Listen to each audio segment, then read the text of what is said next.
اليوم احنا بالكاظميه تحديدا بالانبارين، جبت لكم اقدم مطعم شعبي ما لكم علاقه. هذا الاعلان مال شاي قرجيه، جربوه شاي قرجيه.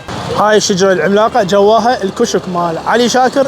اول شغله اكيد تشوفوها هي الفلافل الحاره، ساعه بساعه يطلع الفلافل مالتهم. بسم الله ما شاء الله. شوف شوف شوف شوف شوف شوف, شوف. اذا مو مقسمه مرجوعه. علي شاكر حبيبي شلونك؟ يابا يقولوا لك انت امبراطور الفلافل اللي هنا. بالبدايه الناس اهل الكاظميه ليش يحبوك؟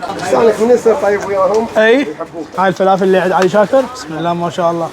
بيش اللفه اللي تبيعها؟ 750 بس فلافل؟ بس فلافل. لا مشكل ولا شيء؟ شكل ولا حلو هاي يا جماعه، زلاطه فلافل عنبه وصاص. والله معاك سدود. ليش طيبه الفلافل مالتك؟